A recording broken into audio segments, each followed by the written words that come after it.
stupid. Amen. It's going to be the best one, baby. Oh, quick to the point. So we're going to start out. Jesus heals a woman, lesson 7 and 2. So we're going to go read the overview. After the events of his birth, Jesus lived early years of his life, relative obscurity. It's not a common word, relative obscurity, the state of not being known to many people. And then it says, read Luke chapter 2, 41 through 51, and I'm going to do that. His parents went to Jerusalem every year at the feast of the Passover, and when he was 12 years old, they went up to Jerusalem according to the custom of the feast. And when they had finished the days as they returned, the boy Jesus lingered behind in Jerusalem, and Joseph and his mother did not know. But supposing him to have been in the company, that they went a day's journey and sought him after their relatives and acquaintances, and they did not find him. They returned to Jerusalem looking for him. Now, so it was that after 3 days they found him in the temple, sitting in the midst of teachers, both listening to them and asking questions. And all who heard him were astonished at his understanding and answers. So when they saw him, they were amazed, and his mother said to him, "Son, why have you done this to us? Look, your father and I have sought anxiously." And he said to them, "Why do you seek me? Do you know that I must be at my father's business?" All right, I'm going to stop right there. Now, Jesus played that off. But if it was Charlie, and I'm 12 years old, and I'm missing for 3 days, and I rattled off something crazy, I'm about my father's business. Mommy? No. Oh, no. So it's like, so what happened to Charlie? Oh, no, shh. We don't talk about that. We don't talk about what happened to Charlie. So back to the gypsy. So he says, I'm about my father's business. Do you not? But they did not understand the statement which he spoke to them. Then he went down with them, came to Nazareth, and subject to them. But his mother kept all these things in her heart. There's a lot of questions here. There's a lot going on here. And I got a lot of questions for Wednesday night, especially that little part right there. But his mother kept all these things in her heart. And especially the part that says, but they don't understand the statement which he spoke to them. You know, when you're in trouble and you're trying to explain yourself to your parents, and they don't see you. They don't see what you're saying. All there is just a bunch of rage and anger behind those parents' eyes. And so, but that's not the case for Jesus here. And let's see. So she kept all those things in her heart. Yeah, she kept those. Maybe God revealed to her. Maybe so. But that's a question for Wednesday night. This is Luke chapter 2, 41 through 51. So those that phrase, Mary kept all these things in her heart, is repeated throughout Luke. We think that when Luke was putting together his orderly account, he found Mary. We don't think that was her name. That was a name that was set to protect her.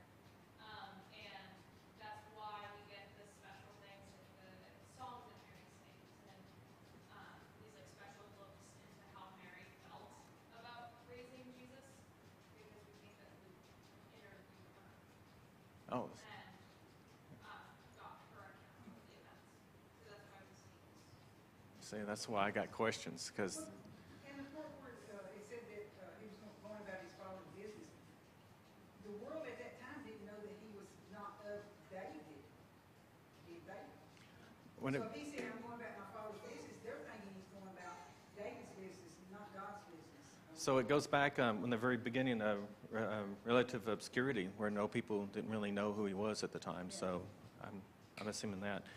So the first question is, I believe that's the first question. Oh, no.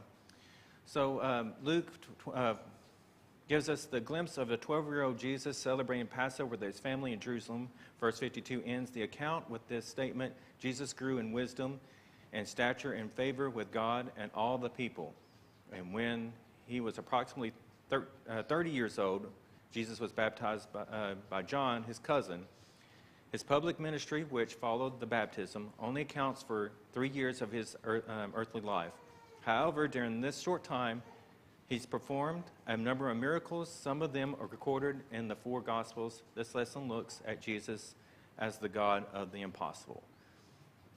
So the first question tonight is, have you been in a situation that you thought was impossible? Maybe you were caught in a storm or got completely lost on a trip. What happened, and how did you get out of it? Like, I can remember one time we were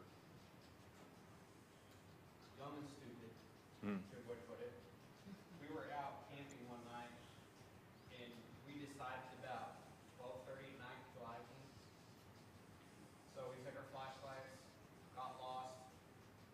Pretty sure we circled the same place probably 20 times. And our flashlights ran out, so all we had was the moonlight. And finally we found our camp after about 3 hours. So yeah, that was a little crazy, especially when you keep hearing noises in the woods. And I don't do snakes, so I just knew I was going to a snake or get bitten by a snake or something like that. for me, when I was little, it was like in first grade writing cursive. And I was like, this is impossible. This is impossible. Although it's small, but, at that time, it was like, this is impossible. I can't do this. Anybody else have a situation that you thought was absolutely impossible? Okay. Impossible situations are part of life, and it was no different in Jesus' time. People have physical needs, financial burdens, and many other reasons to reach out and hope for the impossible. In today's discussion about 2 of these people, we'll see how Jesus took the time to minister their needs supernaturally, and we can reach out to him when our needs too. And it says, watch the video.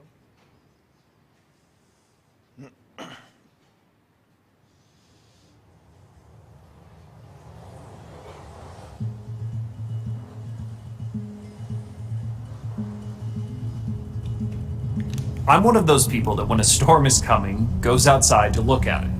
From our front porch, I can see a long way over a hayfield and valley. You can look up to the sky and see the thunderheads building and pushing east as the sky grows dark. The wind will pick up as thunder begins to rattle the windows behind me. I'm hardly the first to stand there marveling at the power of a storm. The biblical authors often used thunder to describe the voice of God. I like how Job describes it in the Old Testament. My heart pounds as I think of this. It trembles within me. Listen carefully to the thunder of God's voice as it rolls from his mouth. Job captures what happens over and over when people experience God's presence. They are overcome with awe and a kind of fear which usually forces them to their knees in reverence. There's no disputing this power. The best we can do is draw allusions to it. Thunder. As the Gospels explain how Jesus had come as God in the flesh, you can imagine how hard it was for some to comprehend that possibility. How could that power, the thunder and lightning of God's presence, now be present in him, Jesus, a person from an unimportant town, Nazareth? Many scratched their heads and walked away, unable to reconcile it. Jesus' hometown friends rejected all of his talk about being anointed by the Spirit of the Lord. But some did recognize who Jesus was. The Gospel of Mark tells the story of a nameless woman who had suffered constant bleeding. She heard about Jesus. She believed enough in spite of her sickness to find him. Mark tells us, she had heard about Jesus, so she came up behind him through the crowd and touched his robe. For she thought to herself, if I could just touch his robe, I will be healed. Immediately, the bleeding stopped, and she could feel in her body that she had been healed of her terrible condition. She knew that Jesus possessed power greater than all the physicians she had consulted for years. She only needed to touch him. His power was great enough that a touch could bring her healing. And in a crowd constantly pressing around Jesus, what difference would it make? One touch from an unrecognized woman reaching out for only his robe. Can you imagine her shock when Jesus immediately stopped, realizing the power had left him? He turned around in the crowd and asked, "Who touched me?" His disciples said to him, "Look at this crowd pressing around you. How can you ask, 'Who touched me?'" But he kept on looking around to see who had done it. Mark says that the woman admitted what she had done, came and fell at Jesus' feet, and was frightened and trembling.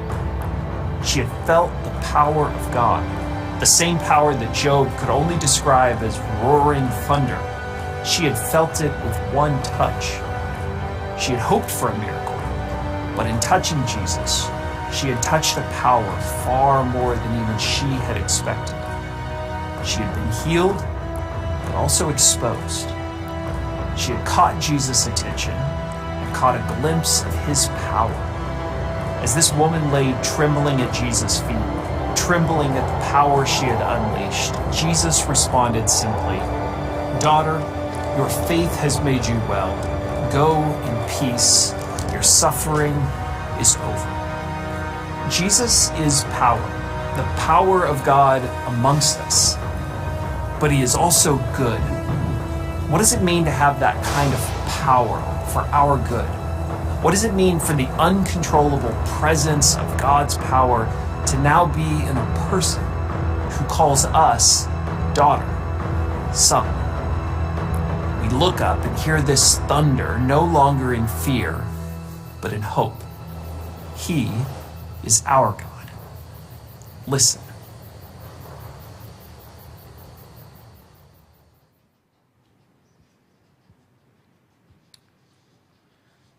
So in the video, we hear God described as powerful, terrifying, and dangerous and good. How would you describe him? I'm going to change it up a little bit. What is your relationship with God? How do you and God relate? What does he reveal to you? How's the relationship between you and God? That's what I'm curious about.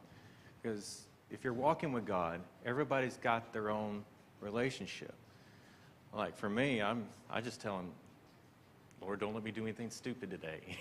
Let me just get through the day, But does anybody want to share anything about that? That's okay. Yeah. Protector. Someone that you can go to, someone that you can trust. He's got your back. Yeah.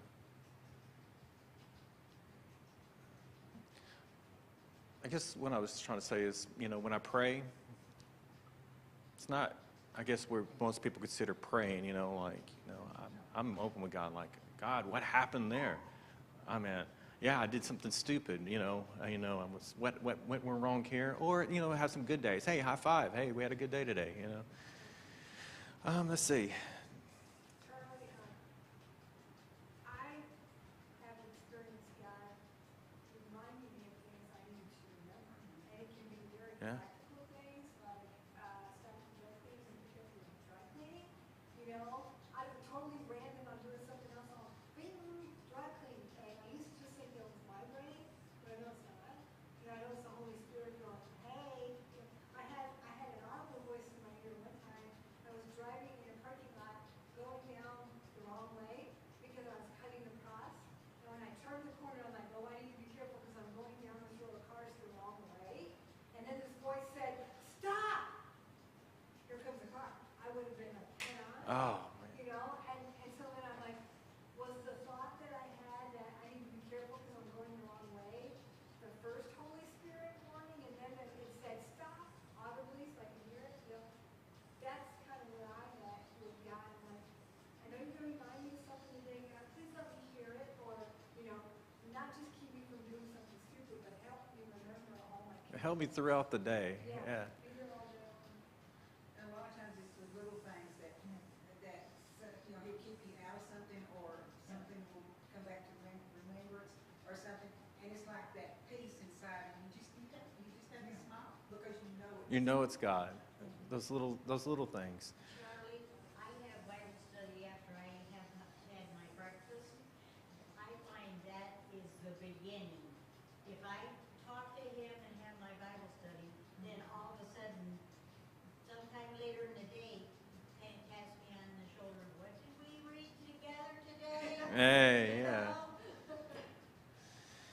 Let's see. Tell me a time when you experienced or witnessed God do the impossible. It's absolutely impossible when you're, just down. I guess, for example, when you got bills and you have no way to pay it. There was an episode off of Roseanne, and there was an episode they couldn't pay the bills, right?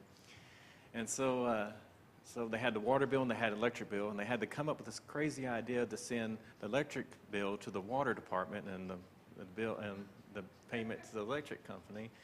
And that's the time when you had checks and you get time to clear out. So, but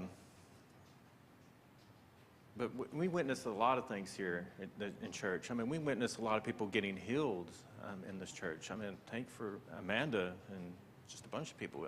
Just to get healed. And that's one of the things. Let's see, we're moving on. The first chapters of the Gospel of Mark recount a miraculous time in the life of Jesus when he traveled around the countryside, casting out demons, performing miracles, preaching the good news of the kingdom. As you can imagine, reports about him spread rapidly, and many people were amazed. Everywhere he went, he drew crowds, from curious onlookers to earnest seekers that desperately needed, and everyone in between. Everyone wanted to see Jesus. I wouldn't mind going back. I would blend in. I would be good, just to sit there and just see those miracles take place. While the crowds loved him, the religious establishment of the day did not.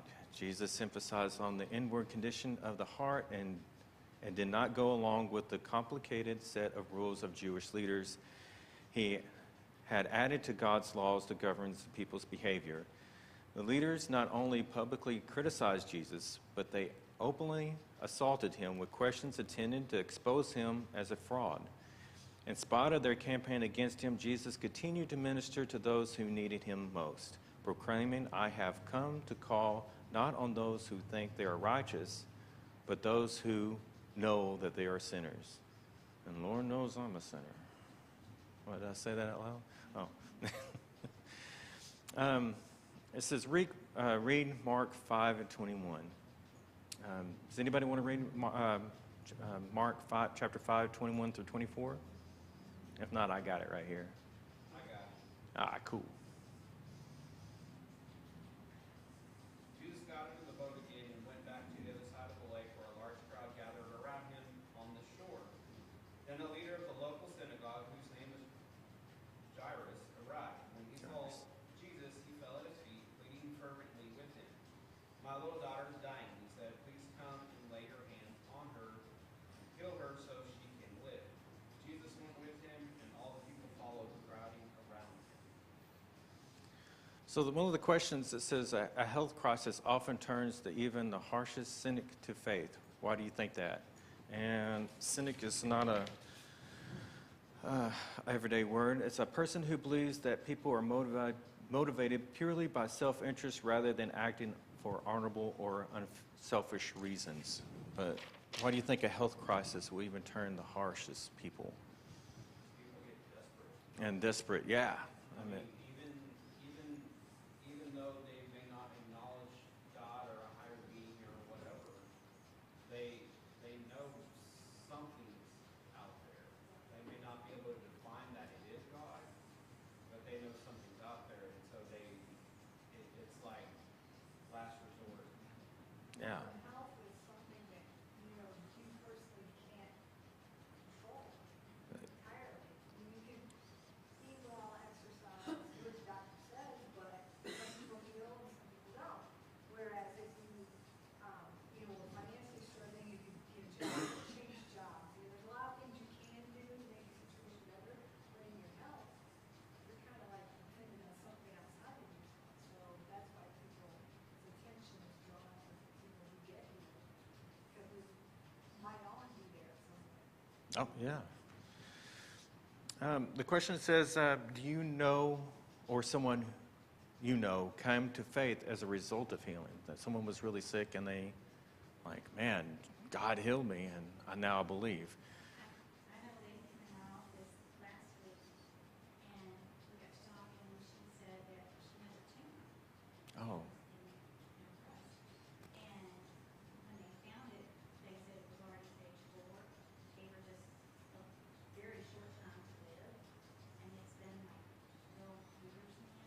Wow. She still has the tumor, that not cancer, and she was just praising God about that, you know. We had a good time talking about that, but you know, it happened to God. Just, I mean, not to wish bad things about on people, but sometimes I wish, people who do not know God, and maybe get sick and then get healed to know God. I don't, like I said, I don't. Well, to be fair, Charlie, though, even if you Christian follower God, whatever you want to call it, sometimes we need those bad times to remind us of a lot of things. Because I know in the past year and a half, God reminded me of a lot of things, and sometimes He's probably beating me over the head with a baseball bat saying, "Dude, listen." Yeah, I think that's what we're out. I mean, bad times, brings you closer to God. I wish that I was more stronger in my faith to be closer to God in the good times too, because the bad times you get desperate, like, oh man, where are you at, God, So we're going to read Mark chapter 5, 25 through 28, I believe that says, and yeah. Now a certain woman had a flow of blood for 12 years and suffered many things from many physicians. And she had spent all that she had and was no better but rather than grew worse. When she heard about Jesus, she came behind him in the crowd and touched the hem of his garment. For she said, if I may touch his clothes, I shall be made well. And it says, Jesus and the disciples pushed through the clamoring crowd towards Jairus' house. Jesus intersected with a woman with a desperate need for 12 years. She had been losing blood. Her eagerness to get Jesus indicated that she had heard rumors of the one who could make her well again. According to the stories, Jesus had touched a leper, someone viewed in her society as untouchable, and the leper was instantly healed. If one touch could heal the leper, perhaps one touch can heal her. With hope in her heart, she stretched out her hand and touched Jesus' robe. So the question says, people often struggle with how to behave towards someone with a long-term illness. They're not sure what to say or do. If you or someone you love has a long-term illness, and it says shares with the group. So I think that's what it's saying is, what do you say to a person, that is suffering and, that's sick? It's kind of hard to say what to say to them, It's easier when you're in the same boat as with them, like, hey, I suffered through this, and this is, that's why Amanda is now going to be a great witnessing tool. Just like in, me being a single father and John, I mean, that increased, to go out there. So you're increased a witnessing tool. So it's kind of hard to struggle sometimes when you can't relate to someone, but you can always pray for them. That was kind of a hard question. It says,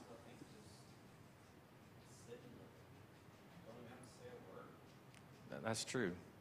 And, prayer is always the biggest thing. Okay, it says, read Mark 5, 21 and 34. Immediately, this is with a woman who touched the hem of his garment. Immediately the fountain of blood was dried up, and she left, and she felt in her body that she was healed of the affliction. And Jesus, immediately knowing in himself that power has gone out of him, turned around in the crowd and said, who touched my clothes? But his disciples said to him, you see the multitude thronging you, and you say, who touched me? I would love to have been in that part, to see the faces of those disciples, because I think at the city where he was in Capernaum, and those narrow streets. And I would like to see the faces of the disciples. Who touched me? What did he say? All right, back to the... and he looked around to see who had done this thing, but the woman, fearing and trembling, knowing what had happened to her, came and fell down before him and told him the whole truth. And he said, Daughter, your faith has made you well. Go in peace and be healed of your affliction. The suffering was over. The woman had instantly healed. But in the midst of the overwhelming relief and joy she felt, her heart sank when she heard Jesus asked who touched him. You see, the woman had suffered from another, perhaps greater element for those 12 years because of the law of that day. She hasn't allowed to go to the temple or even socialize with other Jews. She was labeled unclean. And if she touched anyone, they become unclean too. By deliberately addressing her in front of the assembly, Jesus freed her of that stigma in which, encountered with Jesus, the woman experienced not just a physical healing, but also a healing of her heart. And the question says, have you ever asked God for one thing and he gave you something far beyond it? And I can think of one thing, and I don't want to put my sister on the spot, so I'm not going to reveal which sister it is. My sister came up to me, she says, I was praying to God, and I wanted patience. And now I have a lot of children. And that will gain you a lot of patience. But does anybody else have an answer? Have you asked God for one little thing, but he gave you something far beyond it? I was trying to think of that question but for me it was, hey, I just want to get this degree, and I was looking at jobs that were far away from my daughter, and I was like, I'm going to have to take it. I need a job, and asking, hey, I need a job, but gave me something so close that I could still be with my daughter, and I think that's maybe one question. All right, and the second question is, in modern culture, we don't typically label sick or hurting people unclean and force them to live outside the city limits, but we have other ways excluding people. What about our treatment of sick and hurting people might make them feel shut or out or rejected? Like in the early 90s, AIDS was like, we didn't know what that was, and so a lot of people were afraid. Even the heat of COVID, if you're in a grocery store and you sneezed, people would just like, it's like. So, I don't know if anybody else had a similar thing, but that's the things I was thinking about when I read this. Okay, never too late. It says read Mark 5 and 35. Where are we at here? So while he was still speaking, some came from the ruler of synagogue's house, who said, your daughter is dead. Why trouble the teacher any further? That sounds like Satan, right? Hey, why are you still praying? Stop praying. It's never going to happen. Stop praying. Sounds like the Satan coming over there. As soon as Jesus heard that word that was spoken, he said to the ruler of the synagogue, do not be afraid, only believe. So when you come up with something, it looks like it's possible. Man, don't be afraid, only believe.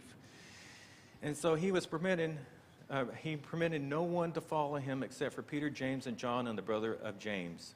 And then they came to the house of the ruler of the synagogue and saw a tumult, and those who wept and wailed out loudly. Tumult, a loud, confused noise, especially one caused by a large mass of people. It's another word that I haven't really seen a lot. Okay. And he saw a tumult, and who wept and wailed out loudly. And after entering, he said to them, why are you making commotion? Why are you weeping? The child has not died, but is asleep. And they ridiculed him for it. You know who this is? This is Jesus. He just healed the woman coming up here. You're going to ridicule him? I was like, oh my gosh. But when he put them all outside, he took the father and the mother of the child and who were with him and entered where the child was lying. Then he took the child by the hand and said to her, Talitha Kumi, which translated, little girl, I say to you, arise. Now, I'm going to say that to my daughter every time I wake her up. Oh, yeah. Talita kumi, talita kumi, ta ta ta ta ta ta ta ta talita kumi. Now, I say crazy things to my daughter all the time, so she's not going to question it, what the meaning is. And I'm not going to tell her what the meaning is. But one of these days, my daughter is going to read the Bible. She's going to go to Mark, and she's going to read Talita Kumi, which translates, little girl, I say to you, arise.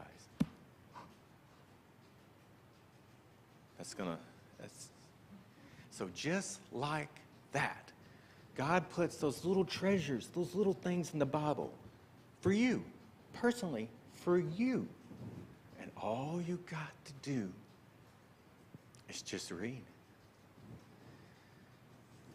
Someone to translate, okay, rise. Immediately the girl arose and walked, and for she was 12 years of age, and they were overcome with great amazement. But he commanded them strictly that no one should know it, and said that someone should be given her to eat. So I guess when you kind of pass a little bit, you become really hungry. I wonder how hungry Lazarus was. You know, I bet he was hungry. So.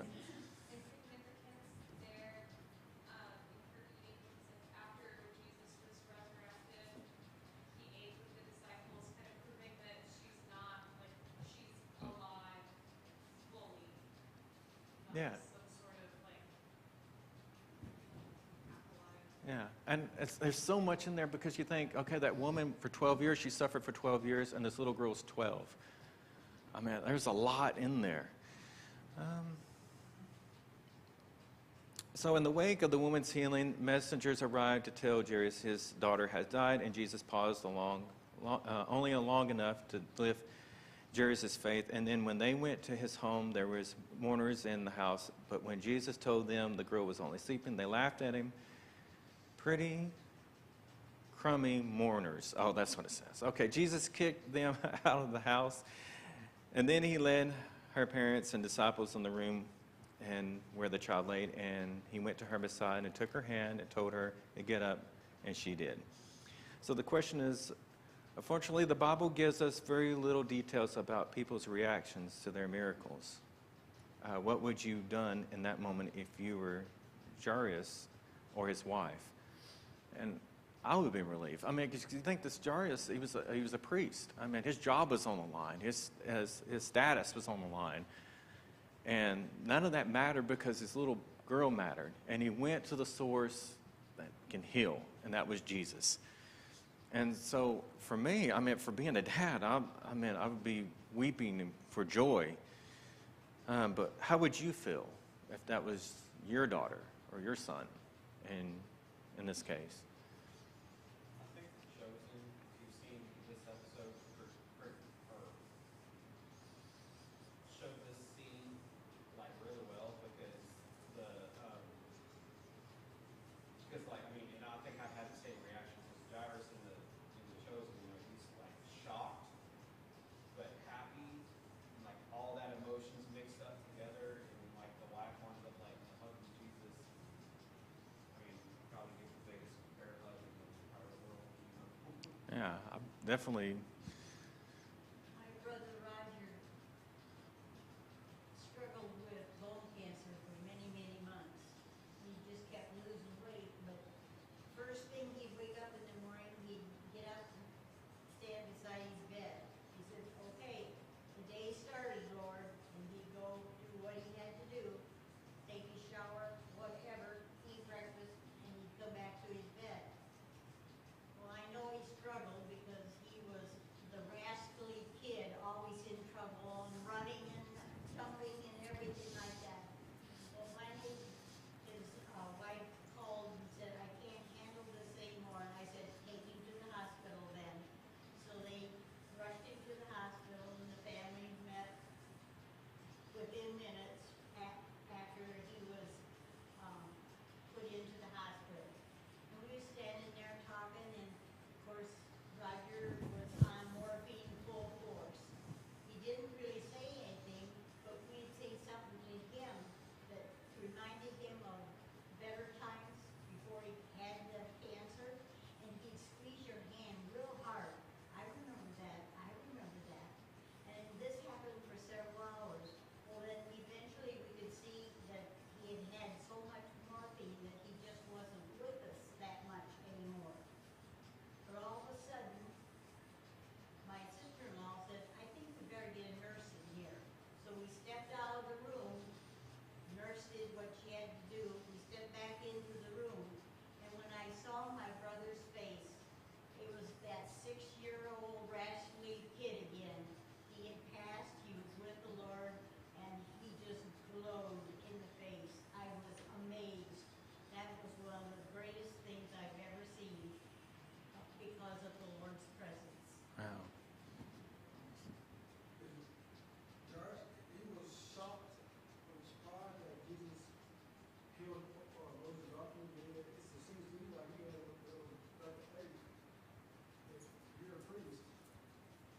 Oh, yeah. I mean, like I said, all the rest of the priests, they hated Jesus. And this guy's like, my daughter's sick.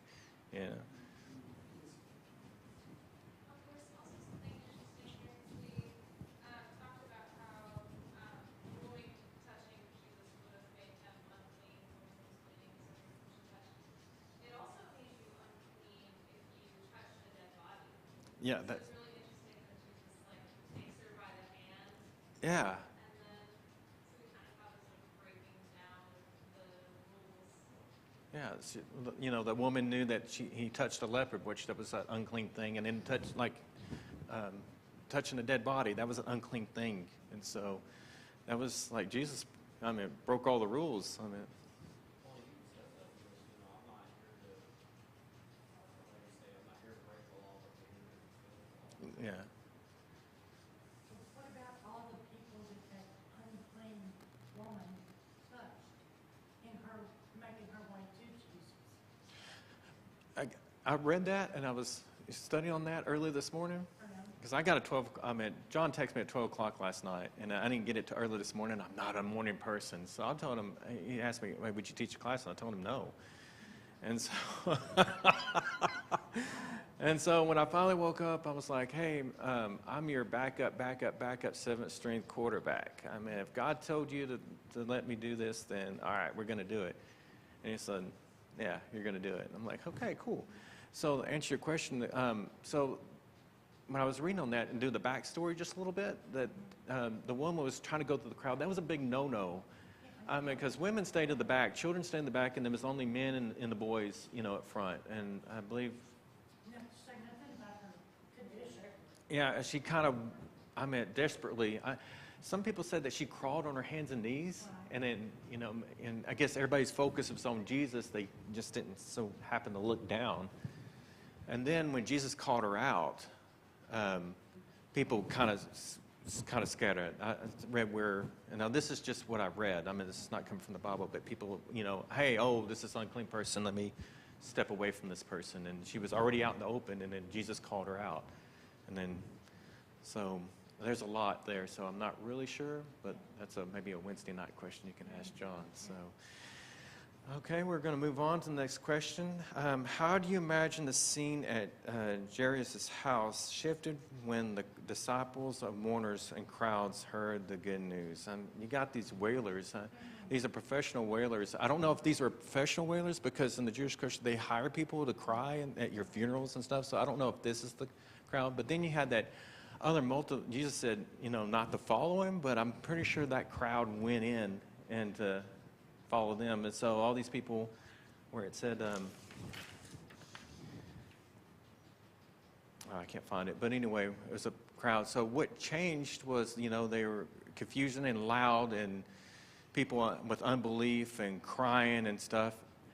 And it says, how do you imagine the scene at his house shifted when the disciples and mourners of the crowd heard the good news? So now there's this girl's passed away. Now she's alive. What do you think that, the shock on their face? Probably silence, like, whoa, this is the... There's a professional. I don't know, there was a profession at that time. Yeah, they get paid to cry, and Still, you can cross the places and get, there's nobody on the field or something, you can call and people come. people come. That's going to be interesting. Is that what you do on the side? Yeah. So yeah, we took a call. So this says reflect. One touch from Jesus changed everything. A 12-year-old illness was instantly healed. A dead daughter was brought back to life in a moment. What's more, one touch from Jesus changed everything. He is the same yesterday and today and forever. When your situation seems impossible, when all hope is lost, and you're not sure where to find the answers, don't let anything keep you from Jesus, who reminds us, with God, everything is possible. So if anybody's got any questions, or maybe we can save it for Wednesday night. But this is pretty much, we're pretty much at the end of the. Oh, wait, we got one more question. This is a question. Jairus likely had to overcome a lot of pride in order to ask Jesus for help. Does pride sometimes get in the way of you asking others or even Jesus for help? I'm that way. I will not ask anybody for help. I mean, if my car is smoking on the side of the road, I'm not going to ask, except for my dad. I'll call my dad in a heartbeat. Daddy, I need you, Dad. I messed up. Dad told me, I'll come and help you, but if you call me from the jail, I'm not coming to get you. So try to avoid that as much as possible for all these years. You know he ain't coming. He ain't coming. He's not coming. So Jairus likely had to overcome a lot of pride in order to ask Jesus for help because he was in the synagogue. That was his possession. He's going to get fired. He's going to look down his social status. Social status was a big thing back then. And he had to put all that to the side and ask Jesus for help. And the question is, does pride sometimes get in your way of asking others or Jesus? Anybody got a prideful heart? Yeah, I know we all do. Man, we still got some questions. Okay. Jesus made himself available to people who needed him. He stopped when he was doing in order to help Jairus. Then he stopped in the middle of helping Jairus in the order to help the woman with the issues of blood. So it says, examine your own life. How available are you to people who need your help? Evaluate yourself below, giving specific examples of your life to support your views. That's crazy.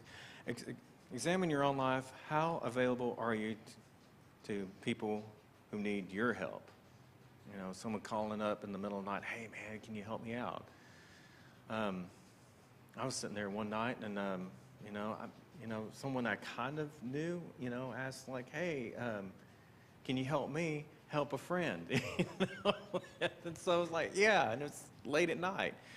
So, how, and sometimes that's the spiritual gift to help that kicks in, where you don't even think about saying no. Like, yeah, let's go, let's do this, let's get it done. Well, I think part of it, I think as a society as a whole, I think it depends on who it is. Oh, that's true. But if the I'll be honest, there's some people right now, if they call me and ask for help, I would, but I probably have to think about it. yeah.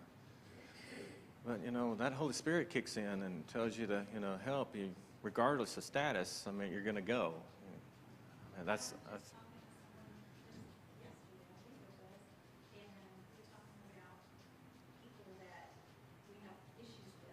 yeah.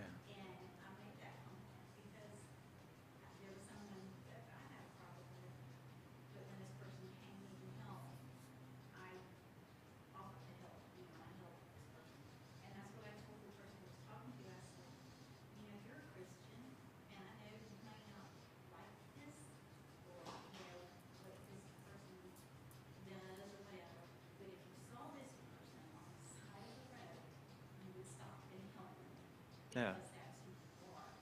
And they were good too. But I think really keeping your heart, no matter how much you have issues with someone, you got that good in your heart. You're going to help. Yeah. I always think about the story of Jonah, where God asked him to help these people, and he didn't do it, And every time I come up with a situation where I don't want to help that dude's stupid, like, And then that, the reminder of Jonah, I'm like, oh, okay, all right, I better. Yeah, no, I don't want, that's the place I don't want to be. Here's another question. Jesus not only healed the woman's body, but he also removed the stigma associated with her illness, the label of being unclean. From what labels had Jesus freed you? For example, for me, I was Good Time Charlie. There's no Charlie like a Charlie party, because a Charlie party don't stop. I called myself Bad Cat Wild House. Life of the party and stuff. But I was labeled, because I did that so long, I was labeled, oh, Charlie's a crazy person. Well, I still am a little bit. But Charlie's this way, And then when you turn your life over to Christ, you become a new creature. You become someone new. So, do you know anybody that had a label? For another example, man, I went to school with this dude named Jeremy. This dude was crazier than I was, you know. Kind of marveled at this guy, right? And this guy didn't care, crazy. And it turns out later on in life, he's a police officer. And his life is clean. That dude partied harder than I did, you know. But he had that label, but he turned his life over. And I think that we all have, in some ways, labels of when we're went and living right sometimes in our lives. So, and if no one has an answer to that question, we got some more. Jesus' act of restoring the woman in the story to the right standing with her community provides clear evidence that he is in business of healing emotional as well as physical hurts. Is there any type of emotional hurt that you have not only allow Jesus to completely heal? So emotional hurt. You know, I don't have any feelings. So anybody got any? I used to battle depression really bad, and Riley and John made me go to the youth camp because Morgan backed out. I lost my medicine, they were left. So I still get to take my medicine, but I haven't had any more depression episodes since then. So I feel like he still me at that part so that I can kind of reach out to people that are doing that. So with this woman, I mean, she had this illness, and no one can, you know, she's unclean, and she couldn't go to social events, family events, family reunions, couldn't go to the store, couldn't go to a neighbor's house, couldn't, all these little functions. So she had to be depressed. And when Jesus healed her and brought her out in the open like that, that healed her not only physically, but her social status. Now, well, I bet she hit every party in town after that. And we got a couple more questions. It says, who needs your healing prayers today? Oh, okay. It's not really a question. We all do. Yeah, we all have. The way the situation is in our country, we need to pray for each other all the time.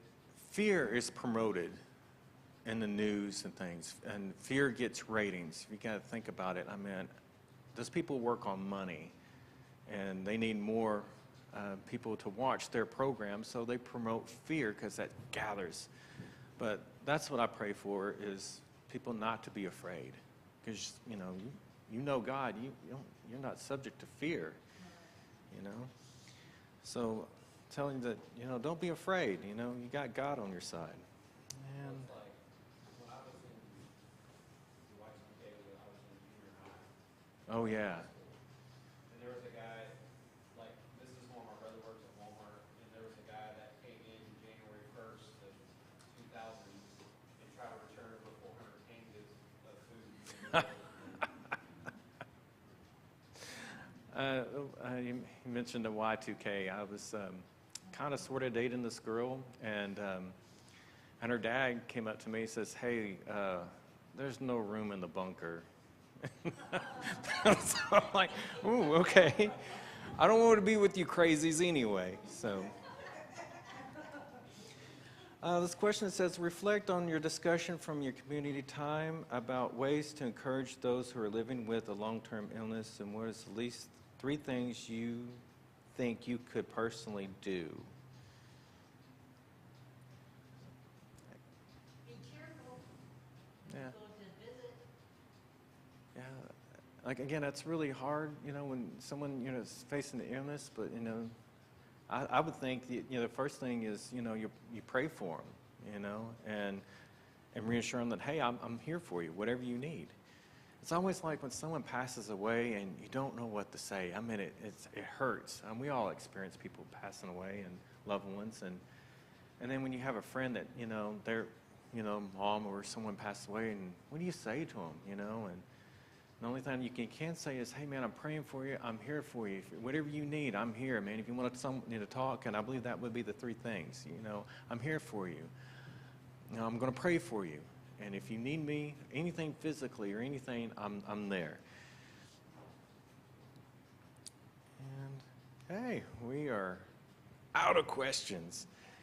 So let's call it. If anybody else has anything, or okay, let's bow our heads. Heavenly Father, thank you for all of us gathering here today. Thank you for learning about you and getting closer to you. And Lord, please watch over us as we go on and go home and go to work the next day, and be with us. And let us a witness to the ones that we are around. In your name, amen. Good job. I was like,